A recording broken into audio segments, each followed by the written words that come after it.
So guys आपको एक बार फिर से स्वागत है हमारे डेली रेसलिंग एपिसोड नंबर 949 पर। और आज तो जरा चीजें शुरू कर लेते हैं Drew McIntyre versus CM Punk के साथ, क्योंकि आफ्टर द स्ट्रैप मैच जब सीएम पंक ने फुली क्लियर कर दिया था इस मंडे नाइट रॉ पर कि अब उन्हें ड्रू से ज्यादा कुछ लेना देना नहीं है, इट इज ऑल ओवर, तभी हमने देखा कि कैसे पीछे से आकर ड्रू मैकिंटायर ने एक बार फिर से अटैक कर दिया सीएम पंक के ऊपर, जो तो होना ही था ऑब्वियसली, क्योंकि स्टेलमेट पर तो ये चीजें खत्म नहीं होनी थी। दोनों ने एक दूसरे को एक एक बार हरा दिया था, तो एक एज तो किसी को मिलकर ही रहेगा इन दी एंड जब इनका क्लाइमैक्स होगा। एंड इसी के अब ये बात काफी हद तक कंफर्म है, समझो आप लोग, कि बैड ब्लड पेपर व्यू में सीएम पंक फेस करने वाले ड्रू मैकिंटायर को एक हेल इन अ सेल मैच में, जो बैड ब्लड का मेन इवेंट भी होने वाला है। और वहीं पर हमें इनका फुली क्लाइमैक्स देखने को मिलेगा, दी एंड गेम, दी एंड देखने को मिलेगा। एंड ट्रस्ट मी, ये मैच कमजोर दिल वालों के लिए तो नहीं होने वाला, क्योंकि बहुत सारे बंदे इस मैच का इंतजार कर रहे हैं। कोई छोटा मोटा इवेंट नहीं होगा, लगता है पूरी ब्रूटैलिटी हमें यहाँ देखने को मिलेगी। सो हैशटैग हेल इन अ सेल, और इस स्पिरिट को बरकरार रखते हुए अगर आप चैनल पर नए तो चैनल को अभी लाइक एंड सब्सक्राइब कर दो, और हाँ, वीडियो को एंड तक पूरा देखना। एंड नाउ आप देख रहे हैं रेसलमैनिक्स एंड सब्सक्राइब करना तो बनता है।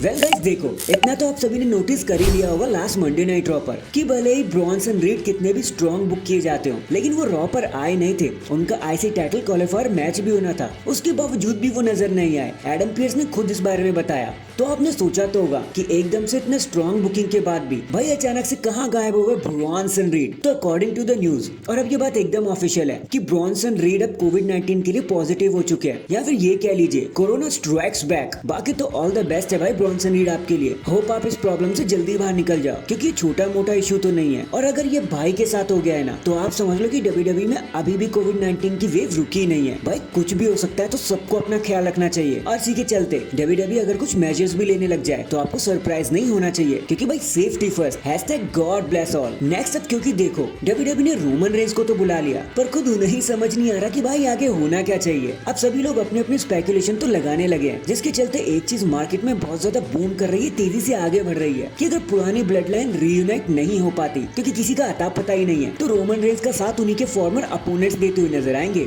जो होने वाले हैं the Viper Randy Orton, the Prize Fighter Kevin Owens and the American Nightmare Cody Rhodes. And क्योंकि इन सब स्टार्स के इश्यूज ब्लड लाइन से रिलेटेड हैं, तो एक सॉलिडारिटी भी हमें देखने को मिल ही जाएगी। सब एक दूसरे के हाथ में हाथ मिला लेंगे। अब अगर हमसे आप पूछोगे ना, तो एटलीस्ट हम इस स्टेबल या फैक्शन को देखना नहीं चाहेंगे। इससे बेटर तो होता कि रोमन रेंस एक एक करके खुद ही ब्लड लाइन के सारे मेंबर्स को साफ कर दे, ताकि अंत में वो सोलो सिकोवा को ही हरा कर पूरी ब्लड लाइन पर थप्पा लगा दे कि भाई टाटा बाय बाय। और वो कुछ सेंस भी बनाएगा। बाकी लेट्स सी आगे होता क्या है, क्योंकि कहीं ना कहीं रोमन एंड कोडी अब दोनों को ब्लड लाइन 2.0 से दिक्कत होने लगी है, सेम ही प्रॉब्लम है। तो दुश्मन का दुश्मन दोस्त तो होता ही है। बाकी यही टैग टीम हुनोस हमें देखने को भी मिल जाए। बाकी हाँ, क्या आप रोमन एंड कोडी को एक साथ देखना चाहोगे, कि पुरानी ब्लड लाइन को वापस लाने के अलावा डब्ल्यूडब्ल्यूई को कोडी एंड रोमन को एक साथ करना चाहिए? आप देखना चाहते हो ये सब? कमेंट करके जरूर बताना। इन दी एंड गाइस देखो, आप सभी बहुत टाइम से पूछ रहे थे कि हमारे सेथ फ्रीकिंग रॉलिंस का आखिर होगा क्या, वो कहाँ गायब होगा, या फिर वो कर क्या रहे हैं, उनकी इंजरी का स्टेटस क्या है। तो चलो मैं आपको सीधा सीधा बता देता हूँ। तो देखो बात कुछ ऐसी है कि हमने देखा था कि वो नी इंजरी से जूझ रहे थे, मेनिस्कस टॉर्न जैसी उन्हें प्रॉब्लम आ रखी थी, जिसकी रिकवरी के लिए कुछ टाइम भी चाहिए था। तो डब्ल्यूडब्ल्यूई ने वो डिजर्विंग टाइम ऑफ देने के लिए ब्रॉन्सन रीड से पिटवा दिया उन्हें, ताकि सेथ रॉलिंस को थोड़े टाइम से टीवी के लिए ऑफ किया जा सके, वो पूरी तरीके से ठीक हो सके। बाकी रही बात उनके अपडेट की,